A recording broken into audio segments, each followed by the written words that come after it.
রোজ সকাল হলেই ভেবে মরি যে আজকে লাঞ্চের জন্য কি বানাবো, আবার রাত্রে ডিনারের জন্য কি বানাবো।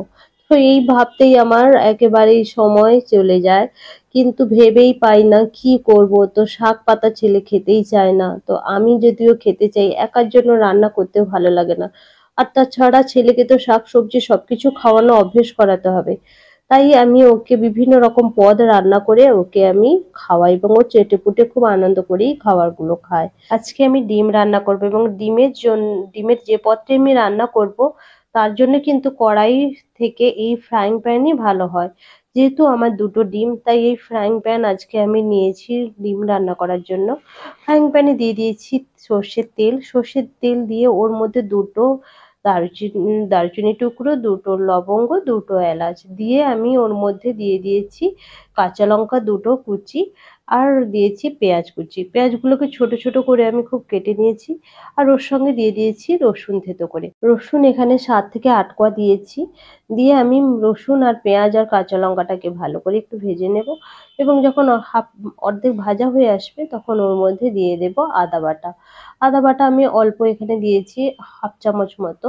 যেহেতু কম ডিম, আমি এখানে দুটো ডিম রান্না করব এবং আদা বাটা, পেঁয়াজ, লঙ্কা সমস্ত, রসুন যখন ভাজা ভাজা হয়ে আসবে তখন ওর মধ্যে দিয়ে দেব টমেটো কুচি। টমেটো কুচি আমি এখানে একটা ছোট সাইজের টমেটো এখানে ব্যবহার করেছি। তো এরপর আমি দিয়ে দিয়েছি কাশ্মীরি রেড চিলি পাউডার আর হলুদ গুঁড়ো। এটা কাশ্মীরি রেড চিলি পাউডারটা আপনারা অপশনাল, এটা চাইলে দিতে পারেন, না চাইলে নাও দিতে পারেন। দিয়ে আমি অল্প জল দিয়ে মশলাটাকে ভালো করে নেড়ে নিয়েছি এবং একটু লবণ দিয়ে দিয়েছি। দিয়ে এরপর যখন মশলা থেকে জলগুলো শুকিয়ে আসবে, তেল ছেড়ে বেরিয়ে আসবে, তখন ওর মধ্যে দিয়ে দিয়েছি আমি গরম মশলা গুঁড়ো 1 চামচ আর দিয়েছি টক দই। টক দইটা যখন দেব তখন দেওয়ার সময় কিন্তু এটা খেয়াল রাখতে হবে যে গ্যাসের ফ্লেমটা বন্ধ করে, না হলে কিন্তু একেবারে কম ফ্লেমে এটাকে টক দইটাকে দিতে হবে, না হলে কিন্তু এটা ছানা কাটা হয়ে যাবে, দইটা কেটে যাবে। এরপর আমি দুটো ডিম একটু মাঝখানে একটু ফাঁকা করে দুপাশে দুটো ডিম আমি ফাটিয়ে দিয়ে দিয়েছি। দিয়ে আমি ঢাকা দিয়ে দেব এবং যখন এক পাশ হয়ে যাবে তখন আমি এটাকে এইভাবে খুব হালকা হাতে উল্টে দেব এবং একটুক্ষণ পরে দেখতে পাবেন যে ডিমটা এখানে সুন্দরভাবে কিন্তু শক্ত হয়ে গেছে। দিয়ে আমি আবারও ঢাকা দিয়ে দেবো। ডিমটা যখন সুন্দর হয়ে যাবে এবং মশলার সঙ্গে সুন্দরভাবে মিশে যাবে এবং দারুণ লাগে এই রেসিপিটা খেতে। এবং সব শেষে আমি দিয়ে দেব কিন্তু উম এখানে ধনেপাতা কুচি। দিয়ে আমি এটাকে গরম গরম সার্ভ করে দেব। তো এটা কেমন লাগলো আপনাদের এই রেসিপি? এটার নাম হচ্ছে লাবাবদার ডিম। তো এই রেসিপিটা যদি ভালো লেগে থাকে অবশ্যই কিন্তু আমাকে কমেন্ট করতে ভুলবেন না এবং আপনারাও অবশ্যই এরকম রেসিপি বানিয়ে খাবেন এবং খুব চটজলদি এটা তৈরি হয়ে যায়। খুব তাড়াহুড়ো থাকলে আপনারা এইভাবে বানিয়ে নিতে পারেন। এরপর আমি একটা ব্রকলি নিয়ে নিয়েছি। ব্রকলির এই রেসিপিটা আমি অনেকবার আগে করেছি, 2-3 বার। তো যাই হোক, আজকে লাঞ্চের জন্যও আমি বানাচ্ছি। তো যেহেতু ব্রকলিটাকে এইভাবে ছোট ছোট করে কেটে নিয়েছি, এটা ফুলগুলো ব্রকলি দিয়ে আমি এর ডান্ডিটাকেও ফেলবো না, এর ডান্ডির ভেতরে যে শাঁসটা থাকে ওটাকেও আমি নিয়ে নেব। আর এখানে বেথো শাক তো আমাদের খুবই উপকারী আছে, জানেন আপনারা, শীতকালে বেথো শাক খাওয়াও ভালো।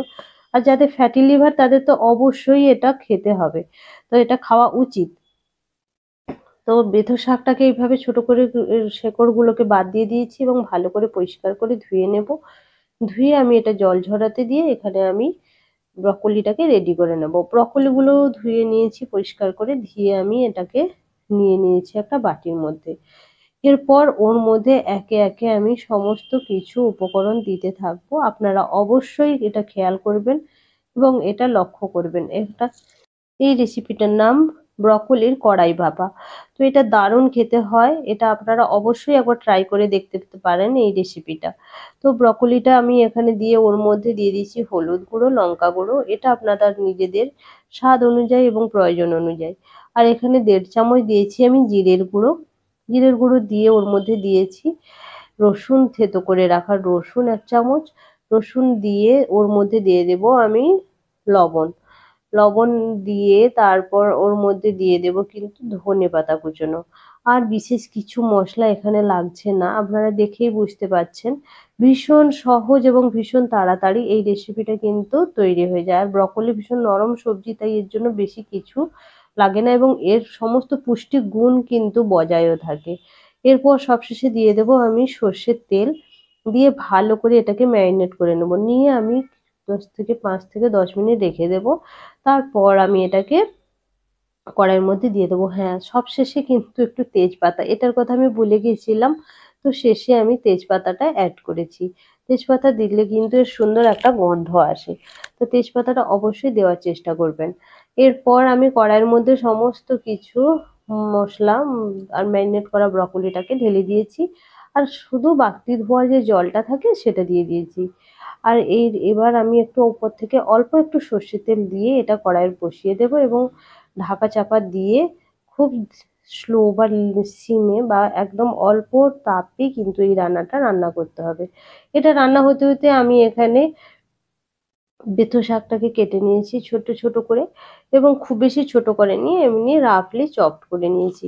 এরপর তাওয়ার মধ্যে দিয়ে দিয়েছি সর্ষের তেল। সর্ষের তেল দিয়ে একটা শুকনো লঙ্কা ফোড়নে দেবো। আর দিয়ে দেবো আমি এখানে রসুন থেতো করে 1 চামচ রসুন থেতো দিয়ে আমি এরপর বেথো শাকটাকে তুলে দেবো। তো এটা আর বিশেষ কিছু মশলা আমি অ্যাড করিনি, বেথো শাক তো এমনিতেই খেতে খুব ভালো লাগে আমার। তো এবার আমি অল্প ওর মধ্যে নুন, লবণ যেটা যতটা প্রয়োজন মতো দিয়ে দেব। খুব বেশি শাকের মধ্যে আবার নুন দিলে শাক খেতে ভালো লাগে না, তাই অল্প পরিমাণে আমি লবণ, হলুদ গুঁড়ো দিয়ে আমি এখানে চেরা কাঁচা লঙ্কা দিয়ে আমি এটাকে ঢাকা দিয়ে রেখে দেবো। এখানে আমার ব্রকলিটা প্রায় সরি, শাকটা আমার প্রায় ভাজা হয়ে গেছে। এবার সবশেষে আমি অল্প একটু সর্ষের তেল অ্যাড করেছি, প্রথমবার করলাম তো কেমন লাগবে জানি না। তো এটা ভালোই লেগেছিল খেতে, তাই আমি এটা আপনাদের সঙ্গে শেয়ার করলাম। তো এবার ঢাকা দিয়ে আমি শাক ভাজাটা তুলে নেব। শাকটা বেথু শাকটা আমার রান্না হয়ে গেছে।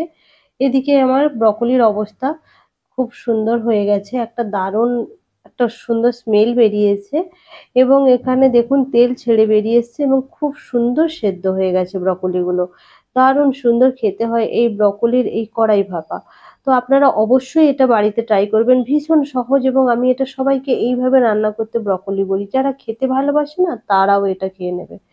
তো এরপর আমি গরম গরম ভাতের সঙ্গে সমস্ত রান্নাগুলো সার্ভ করে দিচ্ছি।